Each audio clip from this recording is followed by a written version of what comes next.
All right, peace and welcome to the culture here on the Black Star Network. I'm your host, Farajii. Thank you so much for tuning in and being a part of the conversation. Folks, we got a lot to talk about. Happy Tuesday. I want to talk about something that we kind of started discussing, which is the plight of the white voter. As we're talking about getting prepared for the Nevada primary and caucus today, there are moderate white Republicans who are feeling unheard by the GOP as we're going into the primary today. So we'll talk a little bit about that. Also, designing the culture, how Black Afrofuturism is taking the stage. We're going to be checking in with American luxury brand designer, Mr. Patrick Cupid. We'll also talk to Tori Nichelle, who is founder of Mason Black, and talking about how young Black children are getting into the fashion field. Later on, folks, we'll talk a little bit about Jay-Z's Grammy speech. Now, it's been about 24 hours since that whole situation came up, but now the conversation has turned into a different space. So I'm going to be checking in with Marty Bowser, who's a journalist and opinion writer, to discuss this issue of Black artistry and so much more. So stay with us. It's all happening on today's edition of The Culture right here on the Black Star Network. Let's go.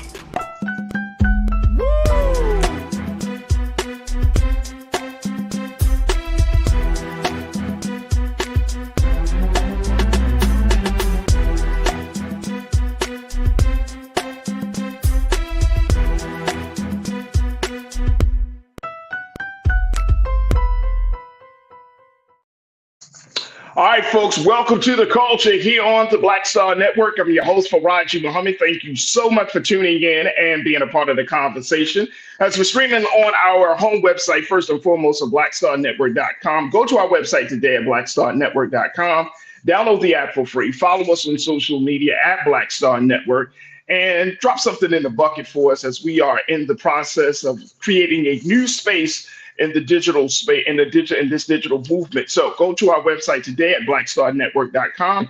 And we thank you so much for your donations, and we appreciate your support. Now, we're also streaming on Amazon News. You can find us on Prime, on Amazon on your Amazon Fire TV. You can check us out there. We're also on Amazon Prime Video. And you can find us on the Prime Video app under Live TV, the news, or find us on Amazon.com under Prime Video, Live TV, the news. We're also on Freevee Network now under news, so just check us out there at Black Star Network. And we're on Plex TV 24 hours a day, 7 days a week. Just search for Black Star Network or find us under Live TV, the news and opinion on Plex TV. Now, we're also streaming on Brother Roland Martin's social media page. That's right, folks. You can check us out on Brother Roland's Facebook page, as well as Brother Roland's YouTube channel. And that's where you will find the illustrious, the dynamic culture crew. So big shout out to the crew that is on the X platform, the crew that's a part of the Facebook page, and the crew that is on our YouTube page right now, as folks are checking in from all around the country. Big shout out to the crew. We got Tiana checked in, Damon Blissett, my brother, checking in, Ayani checking in, Brian Christian checking in, Pauline Hurt, I see you. Who else we got? Mingley Natasha Surge, I see you. The ABX girl, I see you, says thank you for checking in. Real Brooklyn, what up, Real Brooklyn? Smooth Approach, I see you. Lori Parks, I see you. Big brother Willie Frazier, I got you. Who else is on here? Oh man, y'all are checking in from all around the country. I love the love. I love the crew. So thank y'all so much for checking in. All right, folks, let's do this. Let's talk a little bit about something that, again, I kind of wanted us to discuss because I don't think it is talked a lot about. And this is based upon the op-ed that Mr. Michael Harriot for the Griot put out a few weeks ago, talking about the white voter. Like, there's nobody really talking about the white voter. And here is my little prediction on this situation, folks. And y'all can just tell me if I'm right or wrong about this. But I think that the white voters, I think the Democratic and the Republican Party needs to be more concerned about the white voter than they do need to be concerned about the Black voters. Black voters, we're going to do what we're going to do. But white voters who have made up the vast majority of the electorate in this country and who have kind of been moving along in down a certain track, These are the voters that you gotta look for, right? And I'm speaking of especially like the moderate Republican voter, right? These are individuals who are part of the Democratic Party, didn't see that the Democratic Party was speaking to their needs, or for whatever reason, they don't like they're not feeling President Joe Biden right now, and so they're starting to say, okay, let me give the other side a shot. Now, this is the part of the whole process I think that we need to take seriously. That if they say, all right, let me move to the Republican side and give Trump a shot, and some of them don't even, and based upon the reports that I've been reading, folks, a lot of moderate Republican white voters are not falling in line with Trump. They see Nikki Haley as a possible alternative, but when you ask them about Trump, they have some real issues with Trump. But whether it's about his legal issues, whether it's about January the 6th, they are not in lockstep with Trump. And so I came across this piece because, of course, we're talking about the Nevada primary is today, and then you have the caucuses on Thursday. But these moderate Republicans, they don't feel like they are being heard. And these are white voters, men and women, who are saying what's going on. And they even are going as far as to say that because they're not feeling Trump, the direction of the GOP, they're not feeling Biden, that some of them even saying that they're deciding to abstain their vote from this primary in Nevada this week, and looking to see how things go in general election. They have not come to a decision whether they're going to go to the polls for the November ballot. I was reading this thing from KUNR.org. And this is a radio station out of northern Nevada in the east of Sierra. They did this piece about talking to moderate Republicans, and they talked to a gentleman by the name of Peter Scougale. And Peter Scougale is a Christian father of five. He lives in a place called Spring Creek. He volunteers as a Republican treasurer. And he also says he wants to see civil discourse return. He does not like partisan politics. He said there's just so much name calling and vitriol, and you see it from both sides. That comes from the unfortunate fact, I think a lot of people almost treat politics like religion. Wow, I think I would have to agree there.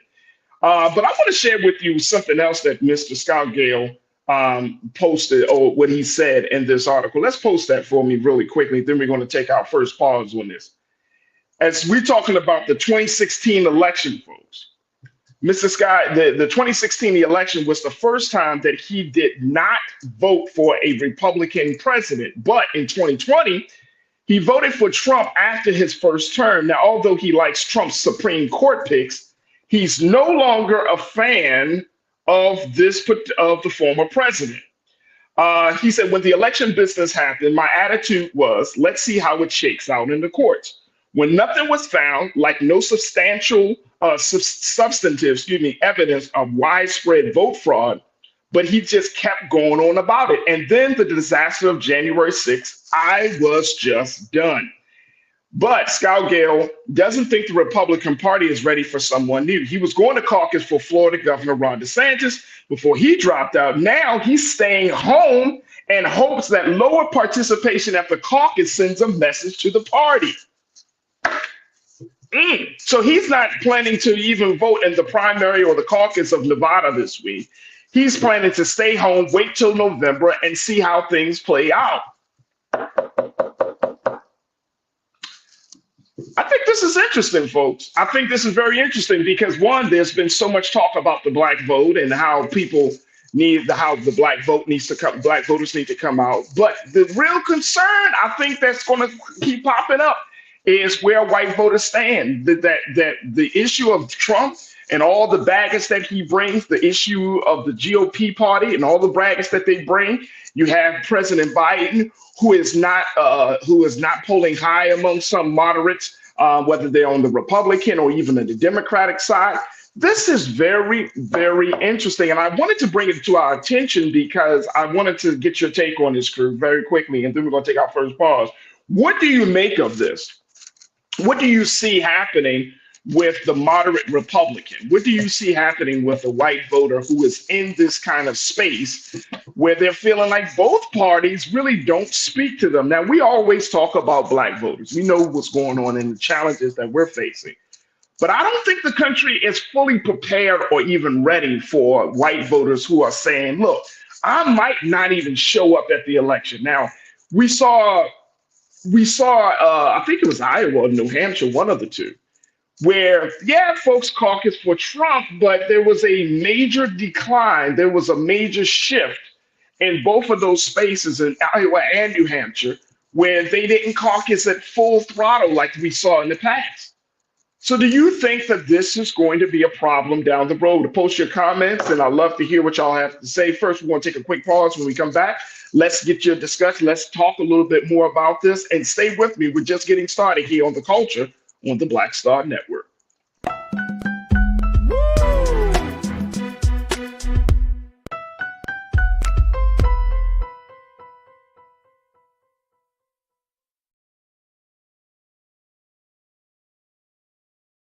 Pull up a chair, take your seat.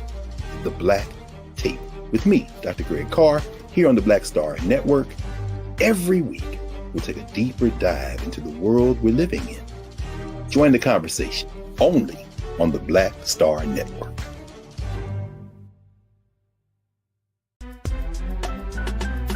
I'm Farajii Muhammad, live from LA. And this is The Culture. The Culture is a two-way conversation. You and me. We talk about the stories, politics, the good, the bad, and the downright ugly. So join our community every day at 3 p.m. Eastern and let your voice be heard. Hey, we're all in this together. So let's talk about it and see what kind of trouble we can get into. It's The Culture. Weekdays at 3, only on the Black Star Network. When you talk about blackness and what happens in black culture, we're about covering these things that matter to us, speaking to our issues and concerns. This is a genuine people-powered movement. There's a lot of stuff that we're not getting. You get it, and you spread the word. We wish to plead our own cause. Too long have others spoken for us. We cannot tell our own story if we can't pay for it. This is about covering us. Invest in black-owned media. Your dollars matter. We don't have to keep asking them to cover our stuff. So please support us in what we do, folks. We want to hit 2,000 people, $50 this month, raise $100,000. We're behind 100,000, so we want to hit that. Y'all money makes this possible. Checks and money orders go to P.O. Box 57196, Washington, D.C. 20037-0196. The Cash App is $RM Unfiltered. PayPal is R Martin Unfiltered. Venmo is RM Unfiltered. Zelle is Roland at RolandSMartin.com. Folks, Black Star Network is here. I'm real revolutionary right now. Support this man, Black Media. He makes sure that our stories are told. Thank you for being the voice of Black America, Roland. Stay black. I love y'all. All momentum we have now, we have to keep this going. The video looks phenomenal. See, this difference between Black Star Network and black-owned media and something like CNN. You can't be black-owned media and be scared. It's time to be smart. Bring your eyeballs home. You dig?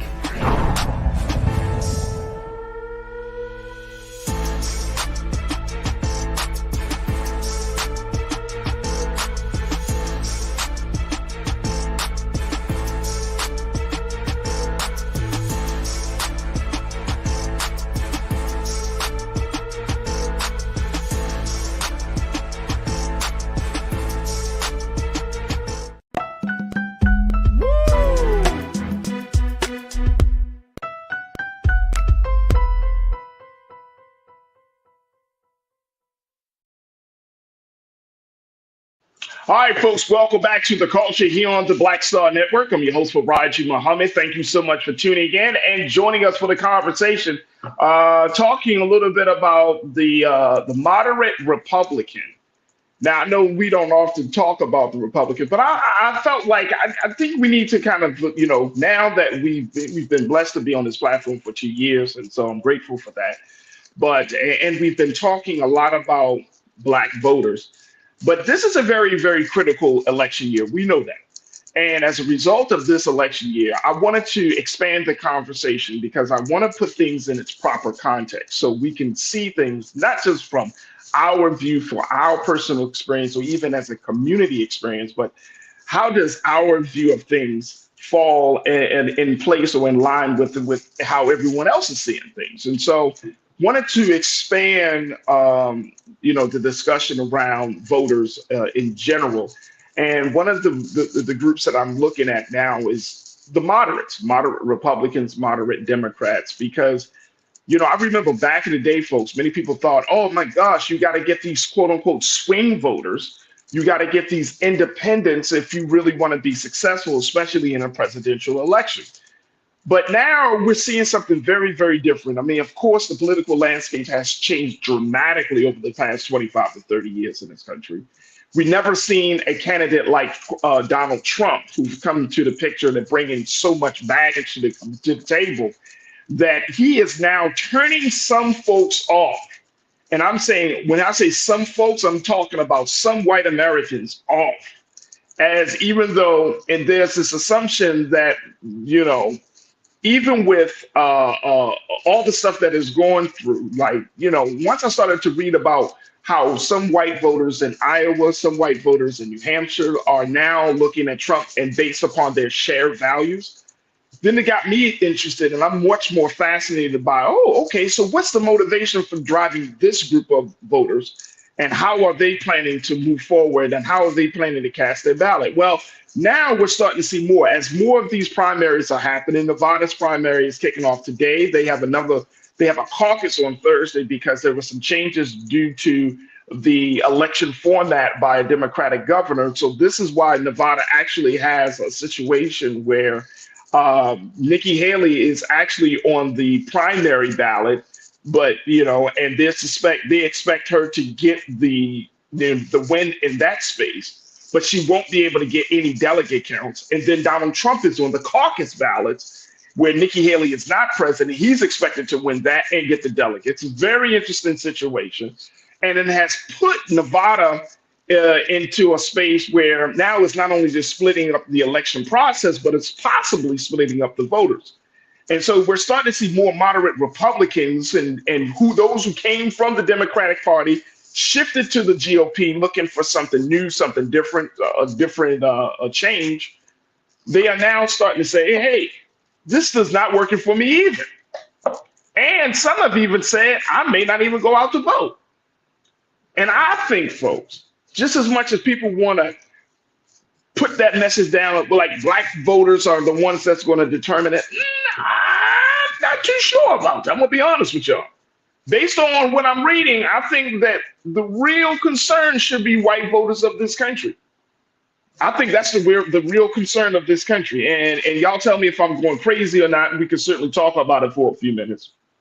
But I think that is the very real concern that both parties should have, Democrats and Republicans, that you're essentially pushing away the majority electorate from even getting involved in the process. All right, let me just do this here. Let's take a couple of your comments, crew, and I would love to hear what you say. Tiana checking in. Tiana, always good to hear from you, sis. You said they, talking about moderate Republicans, are pumping the brakes. They are pumping the brakes. You also said this sounds like a repeat of 2016. Yeah, they're pumping the brakes. And y'all remember, we kind of said it facetiously, but y'all remember that when Trump was going through all of this, and I say this is becoming, President Trump and all the baggage he brings is becoming a white America problem. And I'm not saying that out of shade. I'm not saying that out of racism. That's not even the spirit. But it's looking at, the way this country is going, the things that he said he wants to implement. I'm speaking of Trump. The things that he said he wants to implement, the direction he wants to take this country.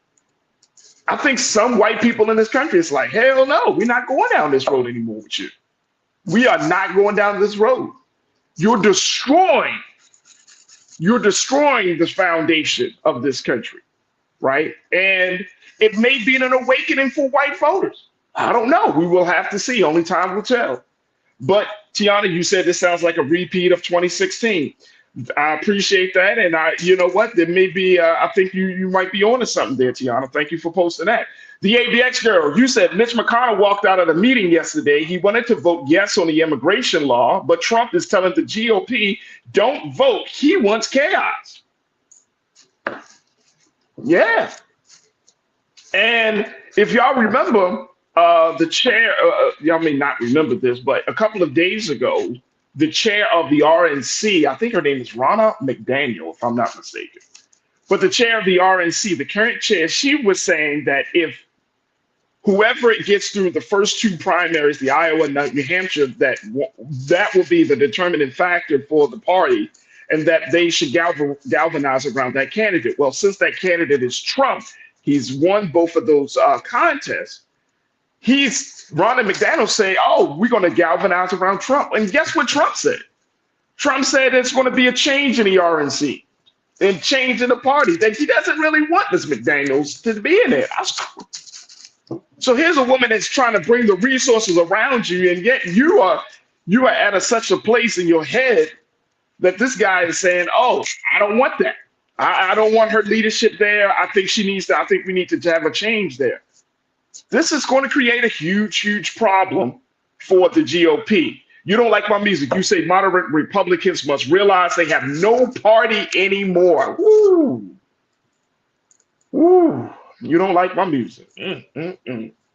That is interesting. Very, very interesting. Cindy D, I said 2 years ago that the party would split in two, the Trump party and the Lincoln Project party. People argue with me. Yeah.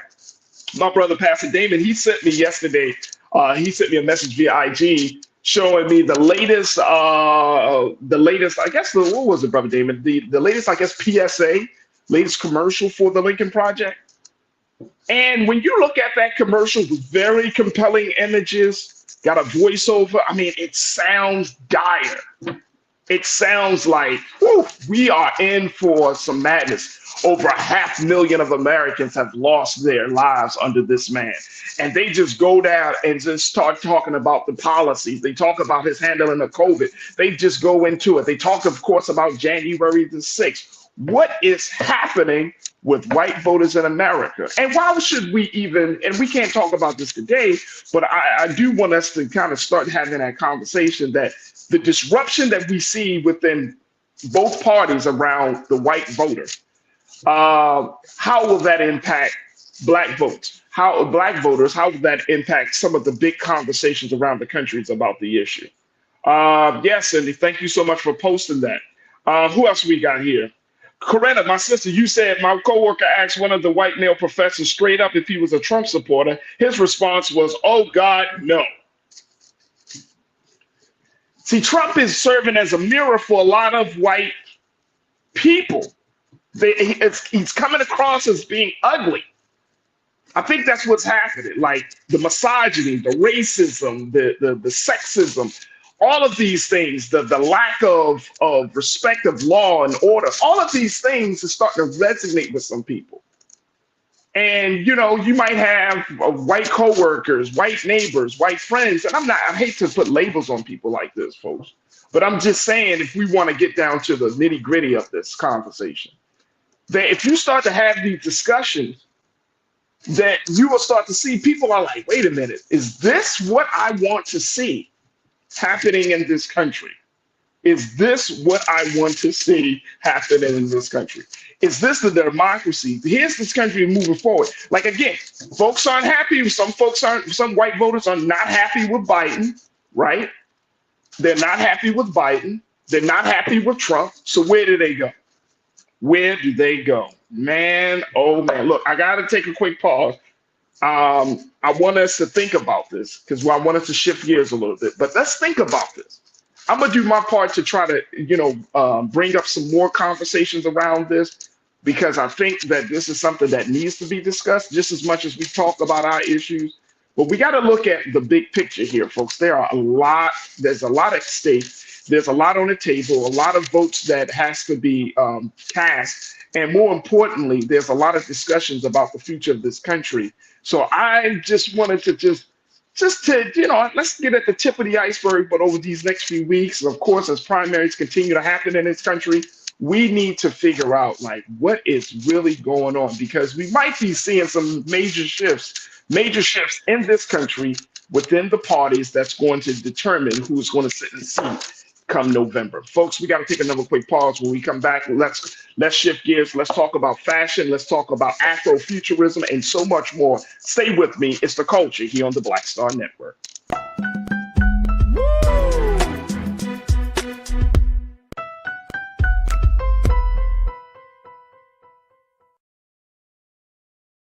Pull up a chair. Take your seat. The Black Tape with me, Dr. Greg Carr, here on the Black Star Network. Every week, we'll take a deeper dive into the world we're living in. Join the conversation only on the Black Star Network. Hi, I'm Dr. Jackie Hood Martin, and I have a question for you. Ever feel as if your life is teetering and the weight and pressure of the world is consistently on your shoulders? Well, let me tell you, living a balanced life isn't easy. Join me each Tuesday on Black Star Network for A Balanced Life with Dr. Jackie. We'll laugh together, cry together, pull ourselves together, and cheer each other on. So join me for new shows each Tuesday on Black Star Network, A Balanced Life with Dr. Jackie.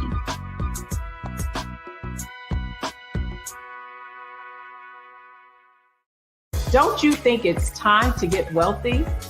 I'm Deborah Owens, America's Wealth Coach, and my new show on the Black Star Network focuses on the things your financial advisor or bank isn't telling you. So watch Get Wealthy on the Black Star Network.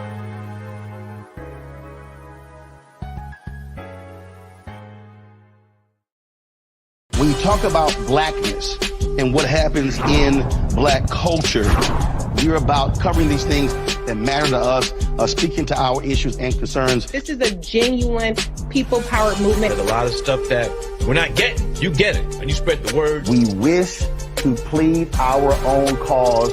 Too long have others spoken for us. We cannot tell our own story if we can't pay for it. This is about covering us. Invest in black-owned media. Your dollars matter. We don't have to keep asking them to cover our stuff. So please support us in what we do, folks. We want to hit 2,000 people, $50 this month, raise $100,000. We're behind 100,000, so we want to hit that. Y'all money makes this possible. Checks and money orders go to P.O. Box 57196, Washington, D.C. 20037-0196. The Cash App is $RM Unfiltered. PayPal is R Martin Unfiltered. Venmo is RM Unfiltered. Zelle is Roland@RolandSMartin.com. Hatred on the streets, a horrific scene, a white nationalist rally that descended into deadly violence. White people are losing their damn minds. As an angry pro-Trump mob storms the U.S. Capitol, we're about to see the rise of what I call white minority resistance.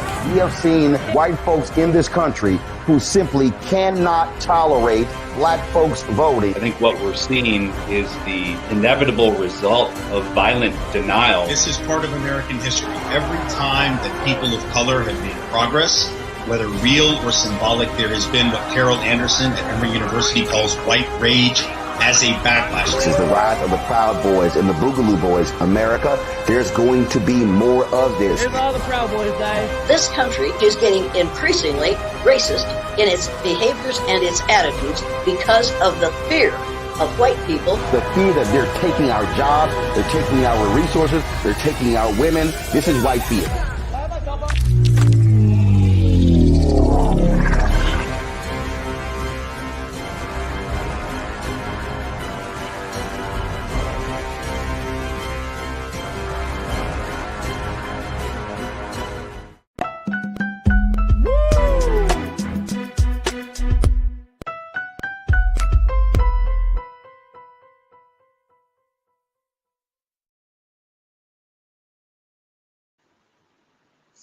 All right, folks, welcome back to The Culture here on the Black Star Network. I'm your host, Farajii Muhammad. Thank you so much for tuning in and being a part of the conversation. All right, let's switch gears a little bit.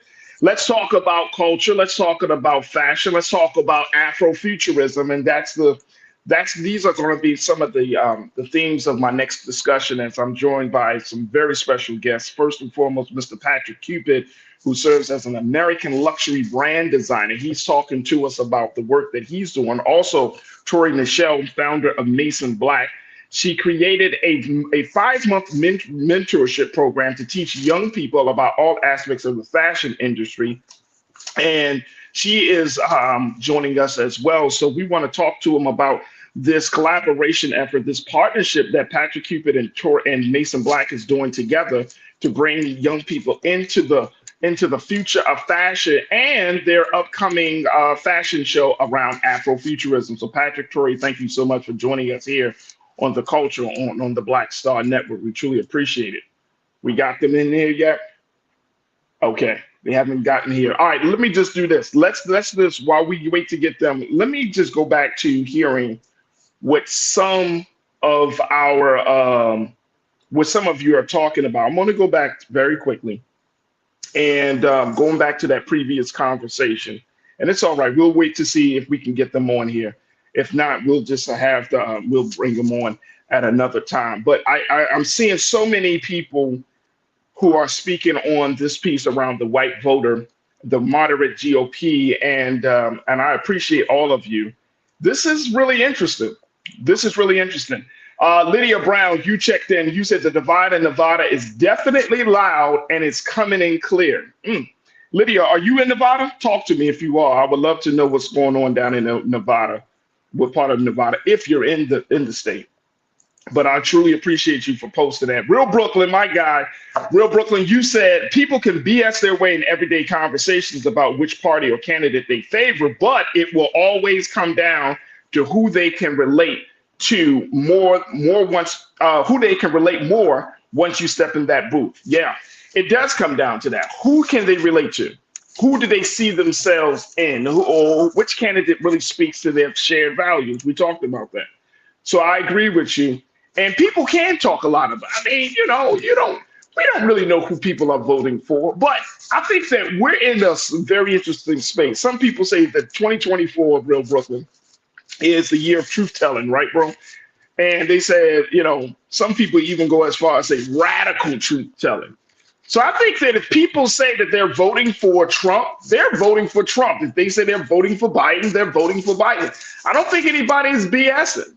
You know what I mean? Back in the day, y'all remember back in the day when it was kind of frowned upon culturally for you to talk about who you would vote for? Y'all remember those days? I remember those days. Growing up in the 80s and 90s, you're like, you don't want to say who you're voting for. Now, please. We overshare on everything in the culture right now. So I agree with you, bro. I definitely agree with you. Let me see who else it says. Tiana, you said, who can relate to a man who said they're rich but don't pay their bills? Well, people who wish they were in that position, Tiana. Folks would like to know, if he's rich and you don't pay bills and he gets all of this accolades, he get all of this. Yeah. I don't think it's I think there's a part of it is relating to that person, and then there's the part of fantasizing about being in that person's position. So that might be at play too as well. Good point. Tiz, my God, Tiz, you said Farajii, yes, a lot of people are happy with either candidates. I am one of them, but it is what it is. You said, aren't happy with either candidates. I am one of them, but it is what it is. One problem is these old politicians won't step aside and the young generation lead. Y'all know how I feel about that. If young people will lead, how many will follow? Because you can have some great dynamic young leaders in the conversation, whether it's for the local seats, state seats, or national seats, right? How many will follow? How many will truly say, you know what, I'm gonna give this young person a chance? We see this in the Black community, where we have dynamic, critical thinking, very politically astute young people who run for office, and y'all probably know some, and you probably even come across some in your respective areas, right, where you guys live. And guess what? You talk to them, you be like, man, you sharp, but you ain't gonna win this election. Remember, we had the young brother who was the mayor. He's 28 years old, the mayor of the city. I forgot which city it was, but 28 years old, he's mayor of the city. But how many of us would have actually given him a chance? I mean, they gave him a chance, obviously, because he's the mayor. But how many of us, we really give the next generation a chance when it comes to that, right? We always tell them it's not your time right now. Trust me, folks, I've been around this for so many years where I've heard that narrative, that excuse. It's not your time. You're almost there. Just wait. Just why don't you intern under somebody that's much older, and you'll be on your way in the next 4 to 8 years. Come on, Tiz. Come on. Let's see. And Tiz, I appreciate you for posting that. Nicole Smith, you said every time you think about it, just say out loud, we register others, and we vote every election. Our faith confession. Absolutely. Absolutely.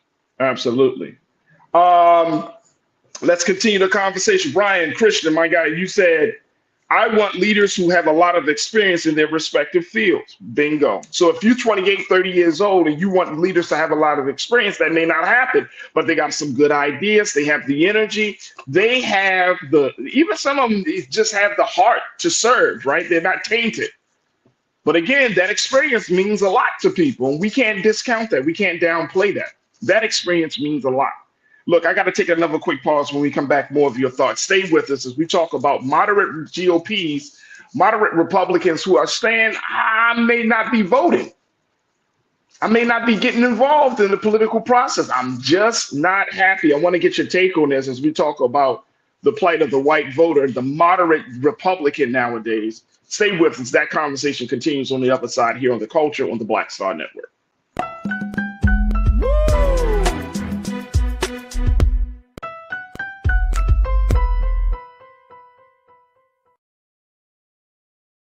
Hi, I'm Dr. Jackie Hood Martin, and I have a question for you. Ever feel as if your life is teetering and the weight and pressure of the world is consistently on your shoulders? Well, let me tell you, living a balanced life isn't easy. Join me each Tuesday on Black Star Network for A Balanced Life with Dr. Jackie.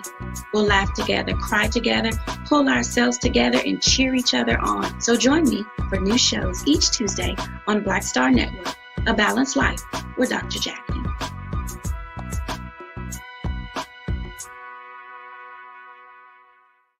When you talk about blackness and what happens in black culture, we're about covering these things that matter to us, speaking to our issues and concerns. This is a genuine people-powered movement. There's a lot of stuff that we're not getting. You get it, and you spread the word. We wish to plead our own cause.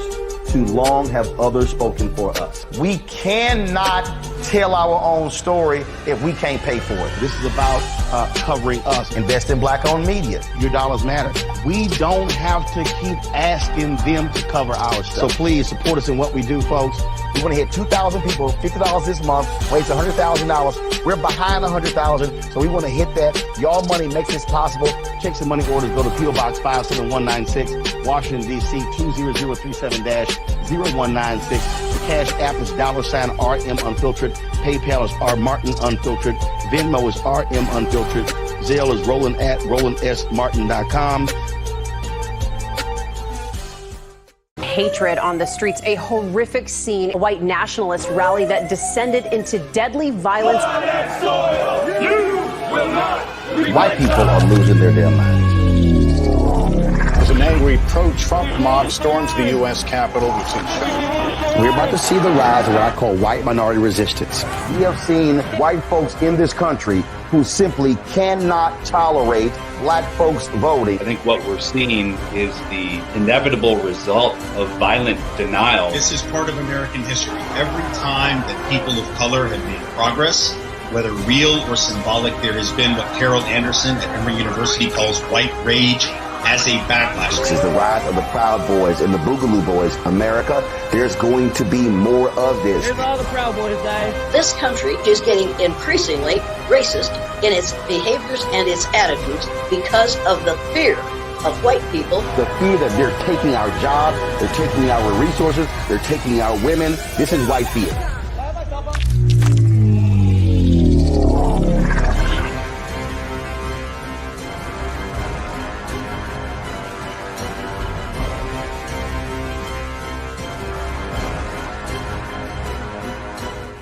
Pull up a chair, take your seat.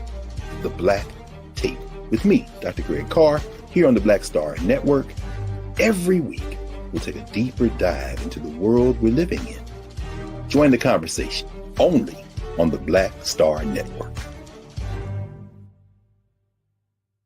Don't you think it's time to get wealthy? I'm Deborah Owens, America's Wealth Coach, and my new show on the Black Star Network focuses on the things your financial advisor or bank isn't telling you. So watch Get Wealthy on the Black Star Network.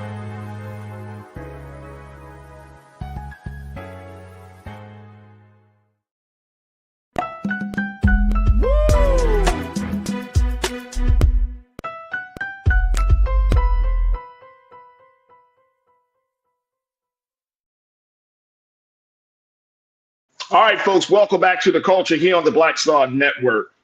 And we're just wrapping up this first part of the conversation around moderate GOPs, moderate Republicans who are really trying to figure out where they're going to find a home, who's going to be a voice for them, who's going to hear them, as moderate white Republicans are feeling unheard as they're going into this Nevada primary and caucus. And this is based on some, one-on-one accounts that people are giving about their experience being a part of the Democratic Party, going into the Republican Party.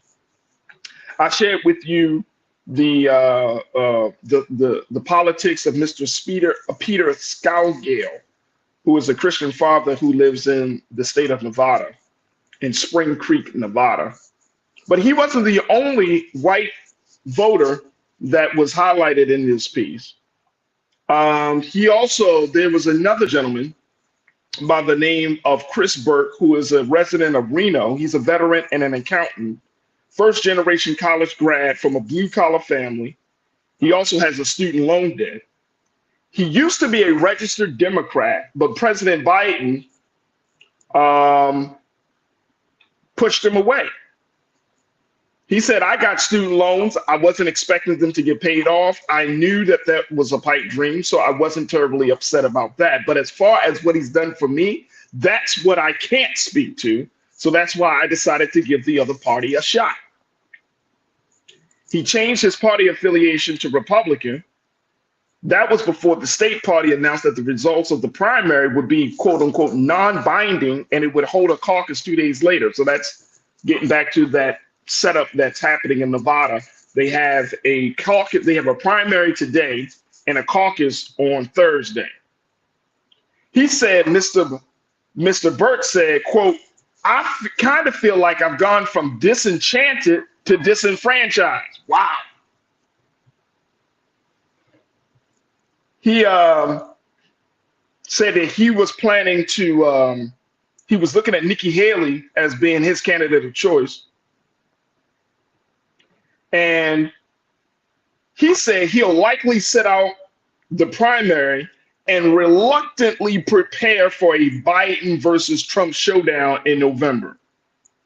He said neither of these two candidates are going to be around long enough to have to live with the decisions that they're making while they're in office.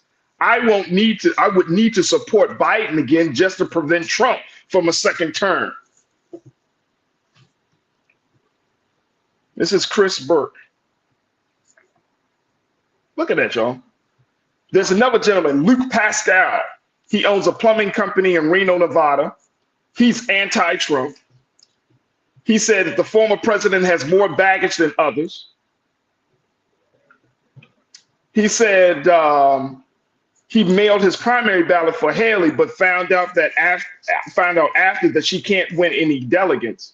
So while folks participate in this primary and caucus, candidates could only be in one or the other. He said as a small business owner, he would like to see fewer federal regulations. He's personally impacted by high prices like material costs and health insurance. He said, I changed my mind on national health care, which of course is the anti-thing for the Republican Party. But as a business owner, we pay a vast amount of money every month for health care.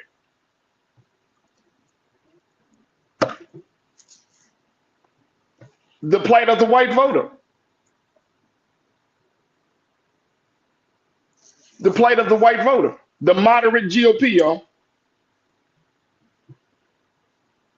You are not a victim, you said smart man, talking about Mr. Chris Burt. This is where we are. So we are all, so what's going to be the outcome of this? Y'all see what I'm saying? What is the outcome? If black voters are feeling like, oh, nobody's listening to me, black voters, we are feeling more inclined to the Democratic Party than we are to the Republican Party. Then you have white voters who are part of the who were a part of the Democratic Party. They switch over to the Republican Party because they want to see they have their interest in mind, right? And then at the end of the day, they're like, damn, the Republican Party not even speaking to my interest because they want to deal with the BS from Trump. So where did they go? Tiana, you said we got 10 months of this BS. Come on, man. Killer, you are not a victim. You said, like Killer Mike said, vote for the policy, not the person. I used to think that you are not a victim, but I don't know, man. I don't know. I don't know if we can you really separate? This is a whole different conversation. Can you really separate the person from the policy? Like, are they going to advocate for you? They might say, look, man, these are politicians, right? How many times has political figures stood in front of our faces, said something that we wanted to hear in front of us, and then behind closed doors, they did exactly what was on their hearts, which was not do what they said they were going to do. How many times has that happened? How many times have we caught political figures being caught in the act of saying one thing in public, doing something else in private? Yeah. So this is real serious situation. And I think, again, just having this conversation, just because I wanted us to kind of just, okay, let's expand this a little bit, right? We're all kind of going through some changes. We're all got to figure out, how do we navigate through all of this? How do we get to a better place with this? If it looks like the two major parties, and they're not even talking about a third party, these are folks that are just like, damn. And all of them so far have been saying, I'm sitting out the primary. I'm going to see how the national election, the general election is going to work out. I may not even vote in the primary. And here we are as black folks, we're like, well, we got to vote at every opportunity and every chance.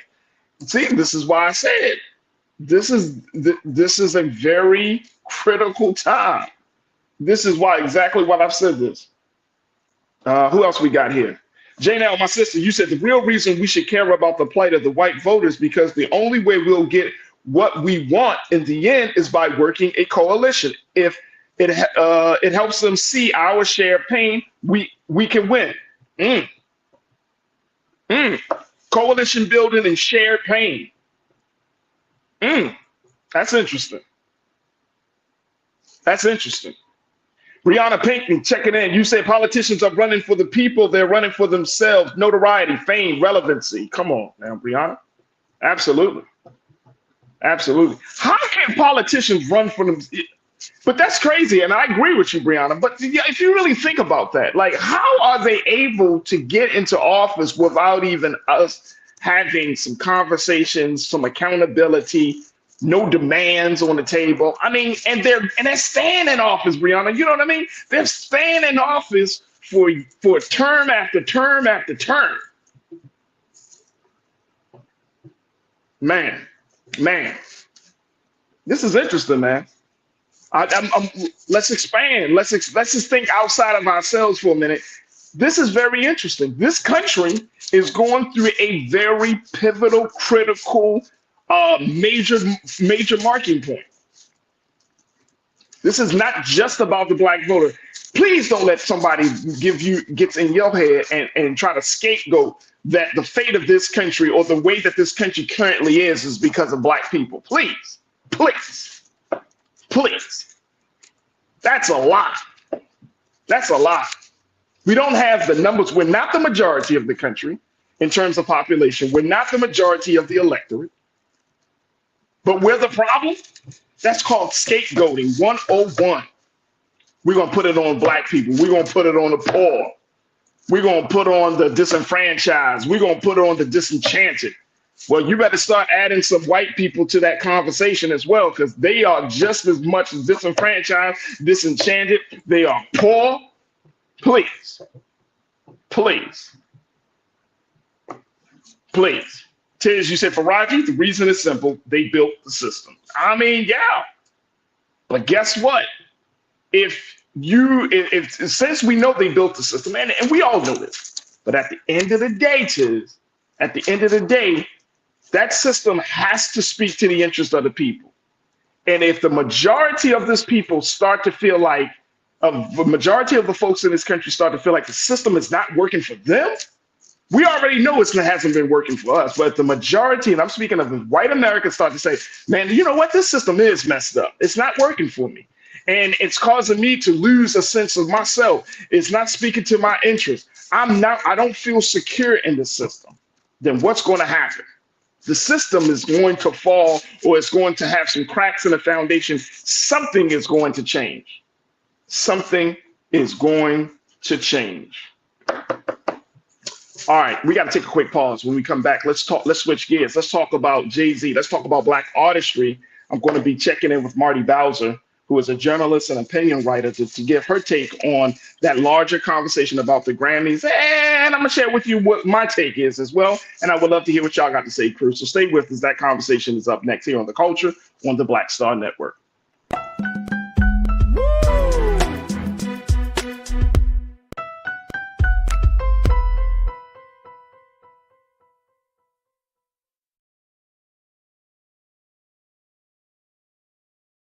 Pull up a chair, take your seat. The Black Tape with me, Dr. Greg Carr, here on the Black Star Network. Every week, we'll take a deeper dive into the world we're living in. Join the conversation only on the Black Star Network.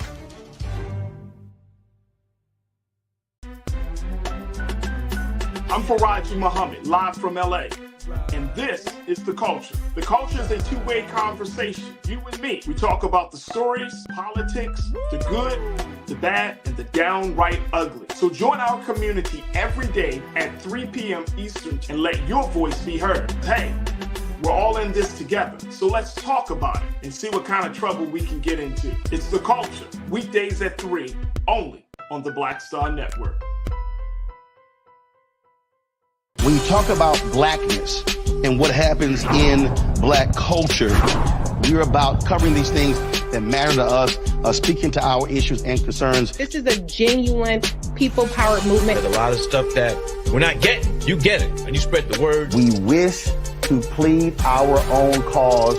Too long have others spoken for us. We cannot tell our own story if we can't pay for it. This is about covering us. Invest in black-owned media. Your dollars matter. We don't have to keep asking them to cover our stuff. So please support us in what we do, folks. We want to hit 2,000 people, $50 this month, raise $100,000. We're behind $100,000, so we want to hit that. Y'all money makes this possible. Check some money orders. Go to P.O. Box 57196, Washington, D.C. 20037-0196. The Cash App is $RM Unfiltered. PayPal is R Martin Unfiltered. Venmo is RM Unfiltered. Zelle is Roland at RolandSMartin.com. Folks, Black Star Network is here. Oh, no punches! I'm real revolutionary right now. Support this man, Black Media. He makes sure that our stories are told. Thank you for being the voice of Black America, Roland. Stay black. I love y'all. All momentum we have now, we have to keep this going. The video looks phenomenal. See, this difference between Black Star Network and black-owned media and something like CNN. You can't be black-owned media and be scared. It's time to be smart. Bring your eyeballs home. You dig?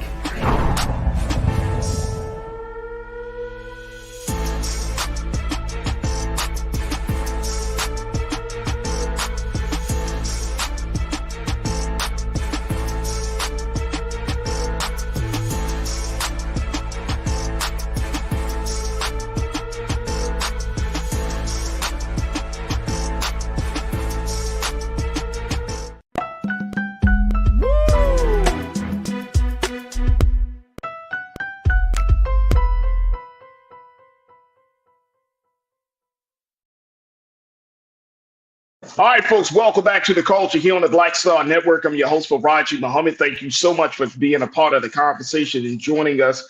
And we are streaming live on our website at blackstarnetwork.com. Download the app for free. Follow us on social media at Black Star Network. And drop something in the bucket if you can, as we're looking for financial donations. Continue to support us at this time. And also, while you're online, make sure you follow me, yours truly, Farajii Muhammad. You can find me at The Real Farajii on Instagram, at Farajii on X, and I'm at Farajii Muhammad on Facebook. I would love to connect with you and continue to build the community of the online culture crew. All right, folks, I want to switch gears. Wanted to have this conversation with a voice that understands the dynamics at play of this. And so I'm very, very excited and happy to have my sister joining me as we talk about what happened at the Grammys on Sunday night, where Jay-Z made that speech where he criticized the Grammys for not doing their part in supporting Black artistry, and at the same time snubbing his wife. His wife of the album of the year. So I'm joined by journalist and opinion writer Marty Bowser. Marty, good afternoon. Welcome to the culture. How are you feeling this afternoon? I'm good. How are you? Thank you for having me. Absolutely. All right, Marty. I'm trying to figure out what was your take of what we saw here, because I kind of sometimes you got to let certain things, you're an opinion writer, you online and all that stuff. So sometimes you just gotta have to wait 24 hours to see how the chatter goes, right? I'm online and social media, because everybody jumps in, and I know for me, I had to become much more clearer about where I stood with Mr. Carter and his stance, right? So I didn't want to just throw myself out there too quickly. But what was your take of what you saw with Jay-Z as he accepted the the Dr. Dre Global Impact Award at the Grammys? Well, I will say, for one, you are probably of the minority who actually wait and think about what they say before they just put it out there. I know, in that part of our culture right now, we just want to just jump into stuff. But I get it. I mean, I actually was live tweeting. I had to do a live tweet for an outlet, so I was very much like, oh, okay. But I'll say this, for the sake of just general public, he didn't say anything that people have not already known, right? I think, and I've even seen it, and I agree that he didn't say anything that Kanye didn't say years ago. That's not good, Marty. That's not good. But the difference is Kanye actually went up and grabbed the award from Taylor. Right. But right. I want to point out, people are. So when they started picking apart his speech and stuff like that, they were like, oh, he made it about this, he made it about that. He didn't say any names. So if you are correlating with the fact that he tried to take this person's moment or this person's moment, you're deflecting, and you need to take it up with that person, because he didn't say anybody's name. But he also didn't say anything so obtuse to where we already didn't know. Like, people feel that way. There is a great article that came out last year. I want to say the young lady, she wrote for Hip Hop Weekly. Her name escapes me right now. I don't know, but she literally wrote an article that just examined Vanity Fair. Was the original article where they spoke to people who are part of the Voting Academy. So if you don't know, the Grammys, just like any major award, they have a group of people. Sometimes these aren't even people who are other demographics of what you would think when it comes to music fans. They're all walks of life. They range from 25 to 75 years old. And literally, they're just in this room after all these votes get trickled down and people submit and things like that, to where they're literally saying, okay, that sounds good. I know that person. Go, right? Well, the young lady wrote the article for Hot New Hip Hop, and pretty much just kind of picked out the parts from the Vanity Fair article where these people were basically saying that they think Beyonce has got too many awards. So they stopped putting her up for Album of the Year. She is the leading Grammy holder. Right now, she has 32 awards. Jay-Z his 24th one on Sunday. But it just kind of shows that, this woman, she's 42, I want to say, and Beyonce's been in this game for a long time, and she's been very graceful for a very long time. But I will say it does kind of feel like a slap in the face to where you have this person who you will give everything else but that. And they're not, and I think people are missing the points where if we look at like the trajectory of things, and if we can use Taylor Swift as a hierarchy because she kind of is like that. I would say when you put together or build what the Academy thinks of this perfect artist, and we can say whitewashed, it's her. Yeah. You know, she can play an instrument because people love to say they're like, oh, she could play an instrument. I've seen her play the guitar. I'm not saying I'm good, but I'm saying give me a month. Marty, you say give me a month? I pick up things pretty easy. I've seen her. She's not Slash. It's not that, you know. She giving you Andre 3000 on the flute. No, Andre had octaves on that flute. You give me a month, and me and her might be able to jam out. So I'm not going to that. They're like, oh, well, she's a writer. She's got teams just like most artists do. So, and again, not to discredit Taylor. I personally, and this is why I kind of like withhold my stance on some things. I can't tell you one Taylor Swift song.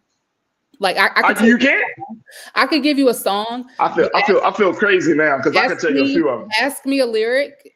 I won't be able to save your life. I will not be able to do it. But I say that to say if we look at how things are going, and we can just play the numbers game here. Taylor's 34. Right. Which a lot of people don't know because she plays off a lot younger and she takes advantage of that. But that's a whole other story. She's 34. Yeah. She's sitting on 14 awards. I think 4 of them are Album of the Year. So let's say and she comes out with a new one maybe every 2 to 3. Oh, you can't forget Marty. She announced her new album's coming out on April 19th. You know what I said? I saw something. I said Taylor's the kind of person that would announce her engagement at your wedding. You know what I'm saying? So it's like everyone else's faces in the audience, like, girl, we wouldn't. Okay, but if you're playing the numbers game, if they don't think she's winning too much, she's gonna beat that 32. You know, if we look at by the time she gets to 40 something, 42, or around that age, and they keep letting her do whatever, she's gonna beat that awards. That 32, and she's already won Album of the Year. This isn't a question if, because Beyonce has been getting nominated for Album of the Year since Sasha Fierce.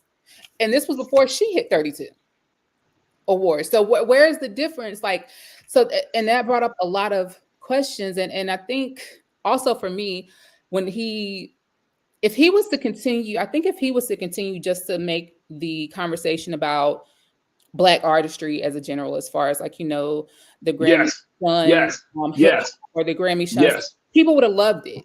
People would have said, he's right. Black History Month, go. But as soon as he brought Beyonce into it, as soon as he brought his wife into it, it turned into why does she get special treatment? Why does she get, So do you agree with that though? Is there some merit to that? Is there some merit to that? And look, I'm not mad. I'm not mad at that's his wife. So I mean, he's going to be biased, right? Like, I'm not mad at that, right? What my concern was, and I agree with all that you have shared, right? Like, Taylor is on a trajectory and everything, but it's crazy because Beyonce and Taylor are 2 different artists. They're literally in 2 different spaces, right? Beyonce is a mother of 3. She's a wife. Taylor is a girlfriend, no children. Like, she's still living that young woman's life, right? Like, she's still out there. She's dating a football player and everything. She might start settling down. But it's just too many differences, right? But people are looking for a matchup. It's like, we don't have to get into the details of it. It's like Nicki and Meg, right? You know what I mean? People want this matchup between these 2 women so bad. It's like, oh, Beyonce and Taylor, Beyonce. Shannon Sharp said something. Oh my God, Taylor is and now we're going down here. I don't think we can take away what Beyonce has brought to the culture. Mm-hmm. And I'm not talking about just Black culture. I'm just saying in general, what she brought to the culture of this country. She has been a force to be reckoned with. I think my pushback on it, and I agree with you on that point, if it was just about Black artistry, I read a piece in Complex that said, where Snoop said, he posted something on Instagram the day after, or was Monday, and he's like, I've been nominated 16 times, never got not one Grammy. You know what I mean? He talked about Music Soul Child. I mean, you have artists out there, Black artists, who have never gotten a Grammy for a single, let alone a whole album, right? And they're still working. They're still out there grinding, and they're still thinking. And I don't know if Jay could have said, hey, look, my man Snoop, he didn't even get a Grammy. This person, and then on top of that, Beyonce, she didn't get a Grammy album of the year.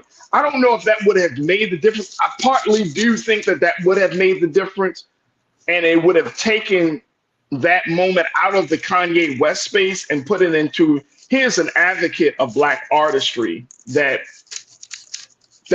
makes sense, right? But because he kind of keyed in on Beyonce, exactly, and because, I mean, let's just admit it. I mean, they win.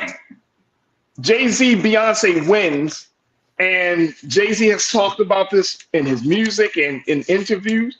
After a while, people are tired of seeing you winning, man. But people feel the same way. You know what? It's the same way about Taylor. I think there's this weird dynamic of when we look at, and I'll just take this back between Taylor and Beyonce, because you can see this within like the articles and conversations about when they were, at that back and forth with their tours and things, right?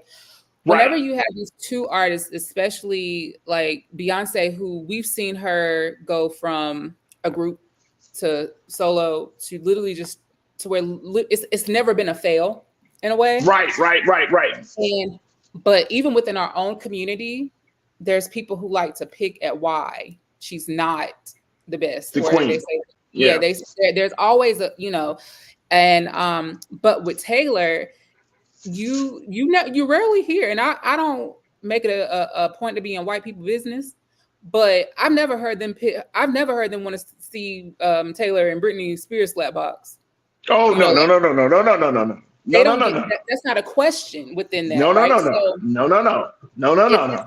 They have to bridge. It's some weird dynamic to where Beyonce, because she is that standard, and because she's probably, as far as like when we look at entertainers outside of Michael Jackson that have that, that fan base to where it's like people will literally like they will write a think piece, and they probably have never wrote anything their whole life, but they will write a think piece about it. They will pass out. They will do everything. It's easy to put them at each other because what other female artist is above both of them, especially in their respective fields, right? Well, genres. So I think that's really what made it to where it made his whole argument easy to attack and become biased. Like you said, if he would have kept it just mainstream to where it's like, why is the rap category all the way from 1980 something still a pre-show award? Yeah. But y'all make time to give an award for folk music, things like that. Or y'all make time to give an award for all the pop categories. Yeah. All the pop categories live on here to where, like, I guarantee you next year that TikTok Billboard, something, whatever, all the pop categories get to live on this main show. But the R&B, the only R&B person we get to see is song and artist, right? Yeah. But all the rap, at least put best rap album on the main category, because most of the time, a lot of your pop and all those things like that, a lot of them have been featured by that rap artist.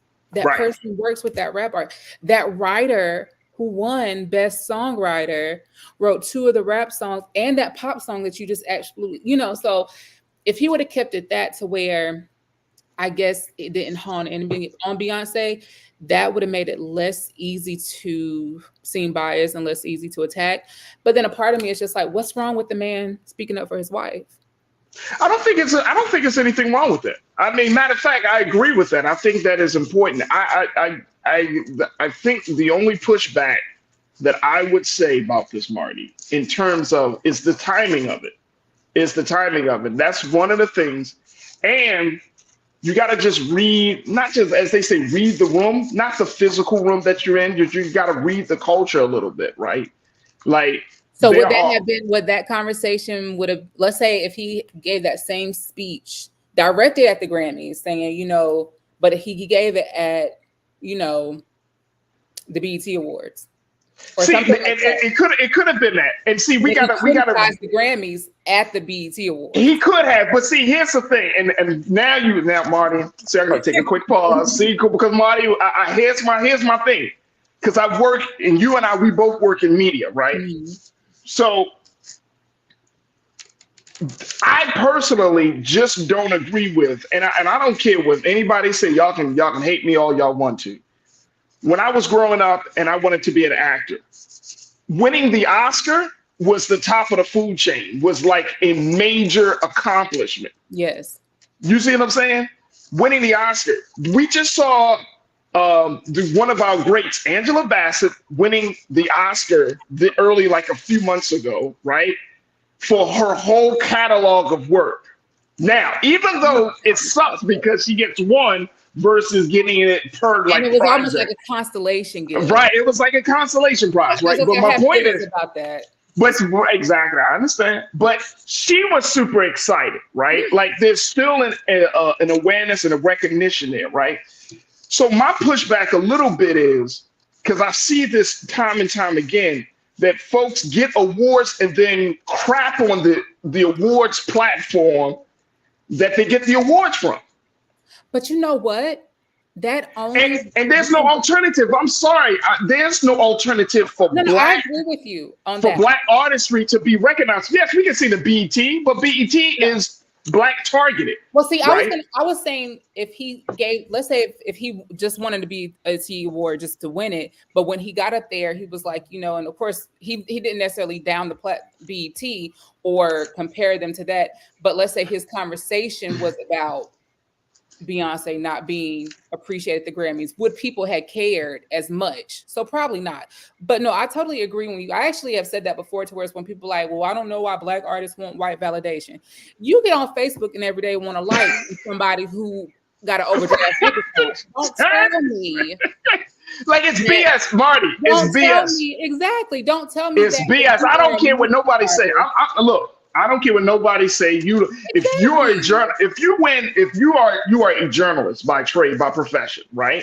Yeah. As a journalist, if you win a Pulitzer, Emmy, a daytime Emmy, a Pulitzer Prize winner, if you win an Edward R. Murrow Award, you're going to be. Look, I have interviewed Grammy winners and Oscar winners, and they make sure, please announce that I'm an Oscar winner. Please announce I'm a Grammy winner for this, right? And of course I'm honored that. Yes, absolutely. But part of it is like, so now as black people and as our black artists, are we now saying that this stuff doesn't matter? Because tell that to the people who do these projects. I'm sorry. White artists are doing it too. I don't know if anybody realized it. Like when Miley Cyrus went up there and won Best Pop Song, Best Record of the Year, she literally said the same thing. She was like, this means nothing. She was like, the numbers are within you, so and so, so and so. So it's almost like with I don't believe it. Exactly.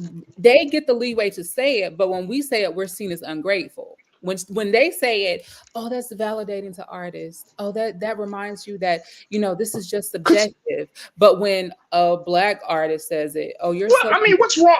What's wrong with getting an award though? Exactly. But I'm saying that because I hate when people use that as a reason to where it discredits Jay-Z or any black artist saying that they feel a certain way about not getting their dues at those awards. Because even though he hasn't said it, I'm pretty sure Denzel got some beef with the Oscars. Come on, exactly. I'm pretty sure Angela has been cussing for a long time. When she didn't win the award, I ain't talking about this Glasgow. I'm talking about the actual Oscars when she did not win for her portrayal from Black Panther. You saw it on her face. It's just that because they're actors, they've already taught how to mask pain. So they do. She didn't mask that. She didn't do well. And then it didn't help with Jonathan Majors coming out there saying, I'm like, we love the black moment, but come on. So, but yeah. I mean, it's again, but I think that, and I'm thinking about the next generation of artists, right? And I mean, the Grammys are part of the recording industry of Academy. Yes. This is a part of the institution. Unlike the BET Awards, that is a different metric system, right? Yes. Unlike the NAACP Image Awards, that is a different guidelines that are used to determine who gets those awards, right? And I'm saying the Image Awards is about what artist or what entertainer has portrayed us in a positive light. It's called the Image Award, it's right? really about impact towards a community. So the way that, and again, if we go back to where I said the article pointed out that the Recording Academy is a part of people who are supposed to be of this now, almost like a jury for, exactly. So there was literally a person who said he was 70 years old. And he was like, well, all I know is whenever I hear Beyonce's name, it's attached to something that's kind of big and just kind of pretentious to me. So I just don't. Now, who said that? These were people. There was an article, and I can send it to you if you want to send it out to your about it. Young lady last year. The article was wrote after the Grammys last year, when she didn't win, and but it was she kind of did a deep dive into the original article, which was from Vanity Fair, where they kind of spoke to people and gave people insight of what the actual voting academy was, because this was around the time where people wanted to know about these things, because the whole awards season and everything like that was being criticized because of a lack of diversity. Because we started seeing that at all, like, the Golden Globes or other things like that that are part of like this, the grand award season, it looked a little bland, looked a little white. So she took pieces from the Vanity Fair article that literally where they said, so how do you feel about, Beyonce never winning? Because they feel like every time she's up and they look in that category, there's no way. When they said that, they were saying that consumer and regular music lover, listener and stuff would be like, there's no way that she is going to get beat by this person. There's no way. And then you hear someone like, in no shade, Beck, and we're like, and this, and then they say, oh, well, Adele, and you're like, oh. And then they were like, oh yeah, well, Taylor, and you're like, but they literally talk to these people. Yeah. And some of the one of the quotes that really sticks out to me was like, he was 70 and he's like, well, whenever I see her name, it's just attached to something that's a little pretentious and too big. So I think he's, done too much. And there was another person, she was like, well, I for one like her music, but I feel like she should give someone else a chance. And I'm like, why? So that's enough to stop this one. And again, I feel like even if we were talking about this in that type of situation with Adele, that would still be an issue. But because it has consistently happened to this Black woman who has given her all to this industry for so long, it becomes another issue. So, and again, if we look 10 years down the road, when Taylor is 44, so she's touching around, she's at the age around where Beyonce is now, and they've never halted her, then we know what the answer was. Because again, let's say she never wins another album of the year, but she continues to win at least like best pop, best record, best whatever. Right. And she's going to have 4 album of the years in the pocket. And I'm like, so when does it become too many album of the year awards? And you know what? I got to take a quick pause, but Marty, I think that is absolutely true. I don't think that anybody can say differently than what you're just saying. Like the outright, we can call bias, racism, however you want to chop it up. I think that's there, right? But then the other part of that is that, some people would say, well, what do you expect from a white institution, white platform? What do you expect? And so it's like we have to take, unfortunately, Black artists have to take the hits. Now, I'm not a guy that's always about the meritocracy, right? Like awards are good when you work hard, and if you're blessed to achieve to win them, then that's one thing. But I do know, and people don't know this part, and maybe they even missed this part, that Taylor Swift in her speech, she said, look, she kept saying, I've won 13 Grammys, I've won 13 Grammys, I've won 13 Grammys, right? Like, so the meritocracy is definitely real. But what I think is that we need to change the conversation from winning awards mean that you're greater than, that you're better than, and that it's just a validation and recognition of your high quality artistry, but it doesn't necessarily mean that you're entitled to always receive these accolades, right? Like there are times where you could possibly lose, right? Yeah. And we have seen this. And in every industry, whether you're talking about arts and entertainment, you're talking about even in the education profession, you got teacher of the year and teacher of the state type of awards. In every profession, you have awards, you have recognitions and honors. But then I think we have to ask ourselves, like, how important is this stuff? But I don't want for Black artists, whether you're an actor, singer, dancer, any type of performer, like it's okay to be awarded. Because until we have an alternative award situation truly set up, right? And we have that stuff locally and stuff like that. But I'm saying of that standard. Of that standard. And I think people are missing that because they're like, why should they want it? I'm like, again, it's that standard. If it's like when you win the Critics' Choice Awards, the SAG Awards, what's that? The other one that just had you went to college for that degree. You went to college for that piece of paper. If you went to college, you could have went all 4 years and said, you know what? I learned everything. But right before that last final, you'd be like, I learned everything. I'm gone. And I'm out of here. And I'm going to I don't need this piece of paper. You put your name on that Scantron. So you could have got that degree. So, hey, Ronnie, you said the Scantron. You're taking us back. Okay. So but you submitted that thesis. You did all that for that piece of paper. So again, why are we downing these people? Because they want this accolade that literally says, hey, you might have put the best work into this piece of art that you gave us, and we're going to give you this, and we know that means something to you because this art is pretty much. And it means something to the industry. It means something to the industry because when an artist when an artist of any sort is showing their artistry at a high level, that actually pushes the industry forward. Yes. Right now you're leading the industry. You're the one that's out front because people can say, and I know behind closed doors, people be like, man, Beyonce really be putting on the best stage shows in the past for the past 25 years. Ain't nobody can entertain like she entertains. I actually went to a Beyonce concert and 2.5 hours, bro, you're just not bringing it. I ain't talking about sitting there. I'm talking about, costume changes. I'm talking about energy. I'm talking about rhythm. I ain't talking about out of breath. I'm not talking about she holding the mic so everybody can sing a song because she forgot the lyrics. I ain't talking about none of that. I'm talking about she going to give you 2.5 hours of nonstop Beyonce. Yes. She'll give you that beautiful smile and she going to do it. And I get it. Right?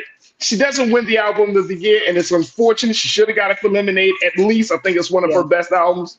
But it's unfortunate, but at the end of the day, it's still like there are a lot of other, like you've been blessed to win 32 and you got to give space. And I'm not saying she has to give space, but I'm saying that the advocacy now for Black artistry, because Black artistry is under attack. Black history is under attack.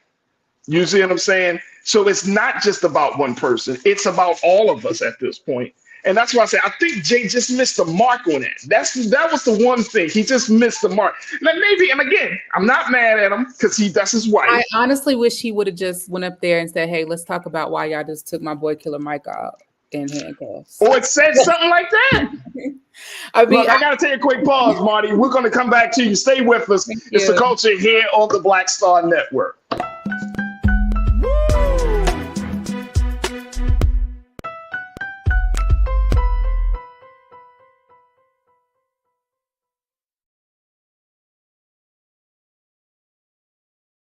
Folks, Black Star Network is here.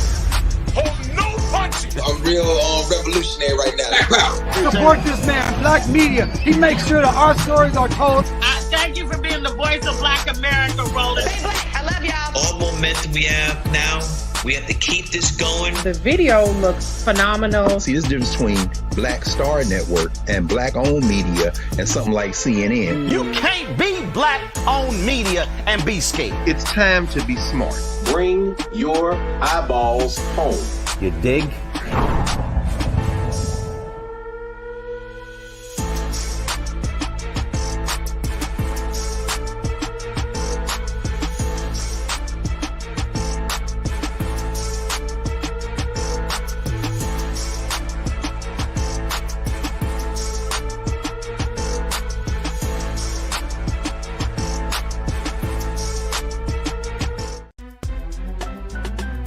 I'm Farajii Muhammad, live from LA.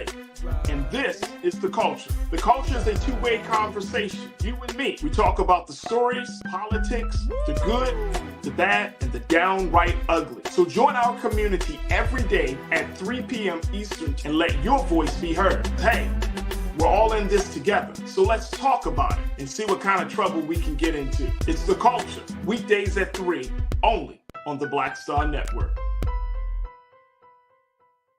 When you talk about blackness and what happens in Black culture, we're about covering these things that matter to us, speaking to our issues and concerns. This is a genuine people-powered movement. There's a lot of stuff that we're not getting. You get it, and you spread the word. We wish to plead our own cause. Too long have others spoken for us. We cannot tell our own story if we can't pay for it. This is about covering us. Invest in Black-owned media. Your dollars matter. We don't have to keep asking them to cover our stuff. So please support us in what we do, folks.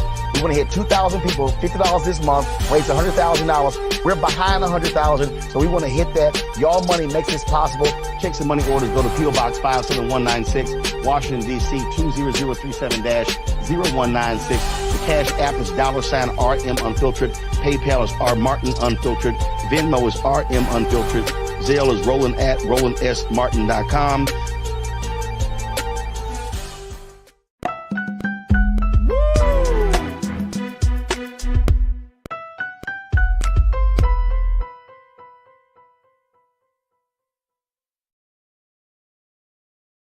All right, folks, welcome back to The Culture here on the Black Star Network. Checking in with my sister, who is a journalist, opinion writer, Marty Bowser. She has written for many different publications, and she's talking to us about this ongoing conversation about Black artistry and all that Beyonce, Jay-Z had to say as he accepted his award at the Grammy. That got the whole internet talking, and once again has brought Beyonce back into the center of attention. Do you think she wanted this, though, Marty?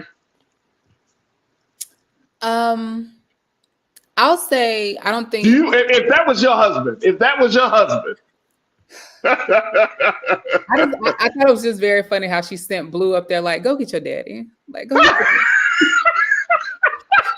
And well, Blue didn't say that, but Blue did have that look on her face like, Daddy's anything. Daddy's been drinking a little bit too much Daddy on the way. And she will tell, and I feel like she is probably one of the few people that will tell Jay like the truth, like that. That was not cool. Like, or that was like that. You went a little too far. I think she gets both her parents together, honestly. Yeah, she's very much the family's crisis manager. But like, what was that? The family's crisis manager. I love it. Relaxed. I think. But here's my thing with Beyonce, because, and I asked this question too, and I kind of got attacked. I asked the question about, does she do Black media? And come on, Marty. The question stems from when Lenny Kravitz dropped that that interview. I forgot. Oh my gosh, I don't know why I'm going blank. OK Player. He did an interview with OK Player where he said he never got invited to the. Yep. We talked about that a little bit. Yeah. Things like that. Yeah, that's the good one. Beyonce, Beyonce's good for him. So we got the country, the cowboy hat, all the so maybe a country album come, but we'll touch that later. But I think, but anyway, so I asked the question because Lenny in his interview was like, You know, he doesn't get invited to the BET Awards. He never got invited to the Source Awards, which Source Awards, I don't think the people who went to the Source Awards remember the last Source Awards. So that's null and void. But the irony of it was he was talking to a predominantly white media outlet and a white journalist about Black media. I'm like, well, why don't you come talk to Black media? Black media. And then it trickled down to people saying, you know, well, none of his team is Black. So you might want to ask your white publicist and white manager where those Black invites got lost at. And I asked the question about Beyonce doing Black media because one, first and foremost, I carry my Beehive stamp right here. But I wanted to see how people viewed Black media when it came to putting their ultimate fave, mine too, in the hot seat for it. Beyonce doesn't do media. She doesn't have to, honestly. When she's No, I disagree. When she's in media, she does fashion. Though she rarely talks anymore, unless it's like that's what I come on, Marty. Yeah, unless it's something curated by her, she owns exactly. it. Marty. And they do press for that. She's not the one talking anymore. Marty. Oh, my sister. No. And look, I've had so many conversations about this, right? And I've had so many conversations. I'm not expecting you to be. And here's why the Taylor Swift thing, and I hate to say it, this is why there's this kind of like frenzy around Taylor Swift, because her brand looks more approachable. There we go. You could catch her at a football game. Well, you can catch Beyonce at a football game too. Yeah. I know, but you see what I'm saying? You can catch it like her philanthropy is out there before she even steps into the room. Oh, she gave $55 million worth of bonuses to her team. Her philanthropy is out there. And I'm not saying this to throw shade on B. I'm just putting it out there as you and I specifically know, because we work in this culture and we work in this industry. Perception is reality. It's not like, oh, it's a part of reality. It could be reality. It is reality. So people see Taylor Swift and they look when the Chiefs played the Ravens, my home team of Baltimore Ravens. There was an account of a young lady who worked at M&T Bank Stadium and said that somebody said, "Oh, Taylor, hi." Then she goes and she talked to the media and said, "Look, Taylor Swift came right up to us and started giving out money like, hey, thank y'all so much for coming. It was a great experience being here in Baltimore, blah, blah, blah, blah, blah." But think about this. Now, is that for branding purposes? I'm gonna here's my take. So throwing your wrench in it, but Beyonce does not talk. I'm not gonna That's say the only part. Taylor doesn't do that. Yeah. But I'm okay. I'm 36. I don't like talking to people when I go out. Beyonce 43. She tired of talking. Wait a minute. Hold on. No, wait. I say this also. When Beyonce was at that point to where Taylor Swift is now, when she was doing that, Beyonce was out there. Beyonce was walking around Walmart, picking up babies, putting them in the cart with her, going shopping around Walmart. You mean Target? No, she did Walmart too. She did Walmart too? Yeah. See, I'm here. Look. And that's the thing. Go ahead. Taylor Swift gets the bonus of literally being the sweetheart of the media industry when social media became the main form of spreading the message, right? Beyonce had to build her image before Instagram became and TikTok became, things like that. She was already well into maybe her 20s, possibly. Maybe dropping her first solo. I'll have to see. So Taylor Swift has got, she's literally had to keep her brand approachable because when at the height of her fame, people had so much access to her. Yeah, I get it. Beyonce still came from that era of I have to protect myself as a star because a lot of people who are her age act the same way too, but that's never an issue. But we're not talking about TMZ style. But people exposure. No. I mean, you posted. Look. Don't get mad at me because you brought this question, right? Does Beyonce do black media, right? And I'm talking about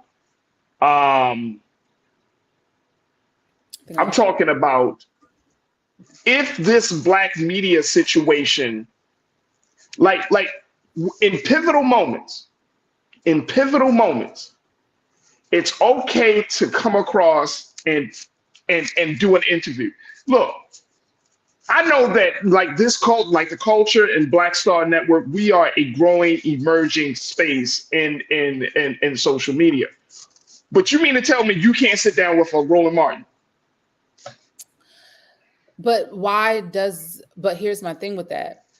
And it may not be. But it goes back to how we said if the BET Awards were looked at the same standard as the Oscars or the same reach. So and that was what the conclusion of my question was. People did not see black media having the same reach and value as Vogue and Elle. I agree. So, and we're still fighting for that. But see, here's the thing though. Here's the part. Like you work for major media outlets, you work for black media outlets, right? So you work in both spaces. So the thing is, and I've heard Brother Roland say this, and I would tend to agree. He had just put out, it's so interesting, like we don't see some black celebrities until they get into trouble. Oh yeah. Until stuff starts falling apart in their world, and then they want to come to us, right? So we already know that. But then the thing is, like, if we're talking about black media, we're talking about this is media built on namesake. This is media built on people being present, right? And imagine if, and I'm not, again, I would love Beyonce. This is not about throwing a shade there, because this is anybody. But a person of her caliber, her status, could change the face of that black media space. That's actually what my point was when I posed that question to people. I'm like, there's two parts to take away. A lot of people don't know what credible media is.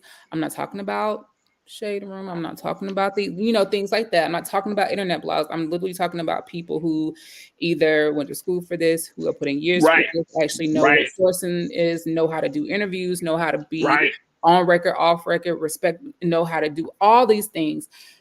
With the power that Beyonce or any artist has, they could turn. You give Essence a cover, they're going to be put beside Vogue in that. You give so-and-so an interview, they're going to, and like you said, what happens is for some reason, because we don't get that all the time, we automatically get seen as less credible, less respectable. And the people who get, the actual interactions from these people in these online blogs and stuff, they're seen as that. So Shade Room might get that attention because those celebrities are answering back in their comments. It's never Beyonce, but it's somebody. Right. So they kind of get like, oh, well, that means that, that artist really cares about their opinion because they answered theirs on the internet. They never said anything to you, and also it's rarely sensational. So that was my question, was like, does she do black media? Not to criticize her approach to media that she does, because she rarely does any, but to where when we think about black media outlets, why aren't they seated at that hierarchy as far as like, if I have to do this press run, I want to hit Vogue, Elle, why isn't Essence right up there with it? Right. No, I get it. I get that. Why do Essence only get to come cover the premiere, but they didn't get the exclusive? So those are the things that I have. That was really my main question when I asked. That was my main point when I asked that. But and it kind of trickles down as far as like Jay-Z. He said what he said in the room to where he knew the people that would affect or could change that were there to listen, because those people would not have listened to something at the BET Awards. No, you're absolutely right. You're absolutely right. We got to take a quick pause. When we come back, get some final thoughts. Stay with us. It's The Culture here on the Black Star Network.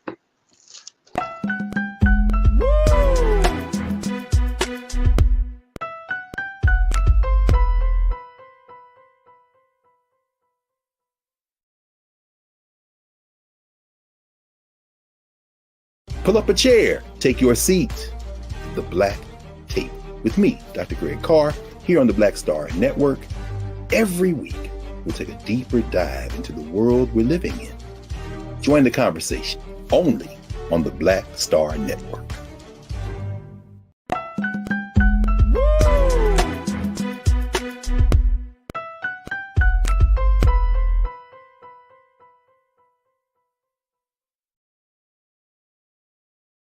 All right, y'all. Welcome back to the show. To check it in with my sister Marty Bowser, who I am enjoying the conversation with. Marty Bowser is a journalist. She's an opinion writer. You can find her first, Marty. Let's throw out your social. Where can people find you as you're doing your work? Instagram and Facebook, Marty Bowser, my name there. Twitter, Bowser No Mario, which is cool. But yeah, you can find me on all those things. I'm pretty active on Facebook and Instagram. And that is a dope ass name. Bowser No Mario. I love it. When I went to follow you, I was like, Bowser No Mario. This can't be her. This can't be her. But then it's like it kept coming back up. It's like, no, Negro, it is her. That's me. I guess that's my spirit animal. I'll take Bowser. I'll be the last one you have to defeat before you go to the rest of the madness. So. Absolutely. All right, let's hear from the crew. Glenette Brooks, you said, I think Beyonce is somewhat a private person. She allows her music and self-made documentaries speak for her. I agree. I think that if she got this rumored country album out, if she got a rumored country album out, who's she talking to? Well, she's done CMT. And they tore her. She did a CMT award. She performed, and they ripped her apart. Like it was so racist. It was so horrible when she performed with the Dixie Chicks when she did Daddy's Girl. And did she win for that? Look, I'm losing it, but no, she did, and it was horrible. But I think it's almost one of those things to where it's again proven I could do this in any genre. And if they mess around and give her the best country album award. That'll just be another. We're not even gonna be laughing at that. I'm not even gonna be laughing at that. It's almost saying, since you all won't give me what is consensually like mainstream acknowledgement, I'm gonna come into your world and take the acknowledgement. So thank you. Remember when, Marty, you remember when hip hop went through that phase of sounding like rock and roll? Like you had Lil Wayne putting out a rock album. Oh yeah. Who was that group that was like party like a rock star? Mm-hmm. You know what I mean? Like hip hop went through that phase, and I think like rock and roll fans like, what the hell is this? And there's been like a surge of Black music, like Black country music artists who are like doing numbers, and it's causing people, there's a lot of things that kind of make it their way back around to where what was considered, I guess taboo or white for us, like. Black people are very vocal about watching wrestling now. Black people are very vocal about going to NASCAR races now. And, Roger Caruth, he's the youngest Black NASCAR driver, but he literally was like one of Hendrick's top racers. He's 20 out of DC. And then you have the young boy that just did the song with the guy from Hootie and the Blowfish. Like it's just kind of revolving to where it's like, because you won't give our awards and our charts that standard, and then you keep us from winning yours, we're just gonna come over your house then. Oh, absolutely. Coretta, you said Bey has never done a Christmas album. That's because Mariah Carey is still putting stuff out. And Mariah Carey literally has work one day out of and I love it. Mariah Carey has to show up, find wherever the sequence is at, blow on Christmas morning, and she's done for the rest.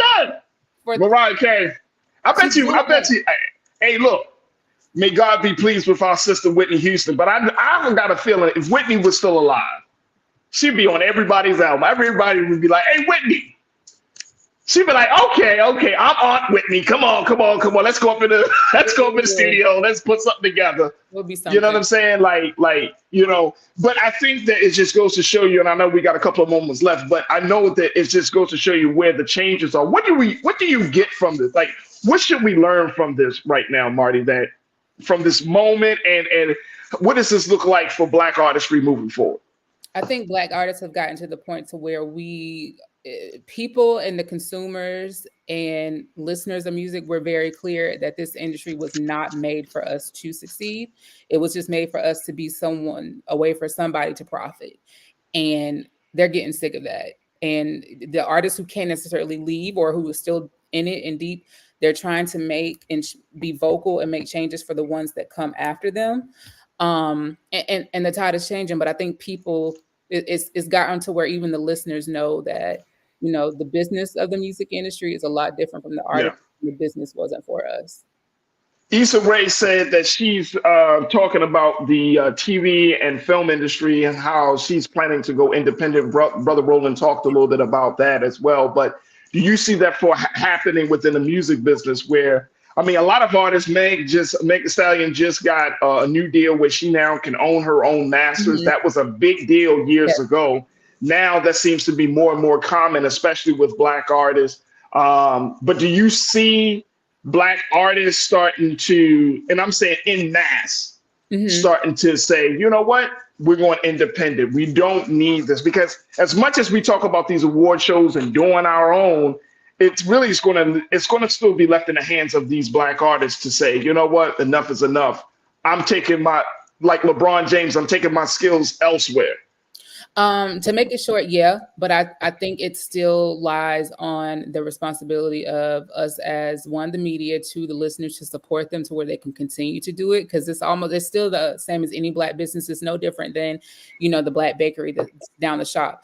They can be very, very, very intentional in what they want to do, but if no one supports them, it's going to end up closing. So as long as we are just as intentional to stand behind these Black artists that choose to do that, it can succeed. But if we, at the first moment that, their song isn't ready for streaming, at the first moment that, they have to charge a little bit extra for a concert ticket because everything is coming out of their own pocket, we can't complain.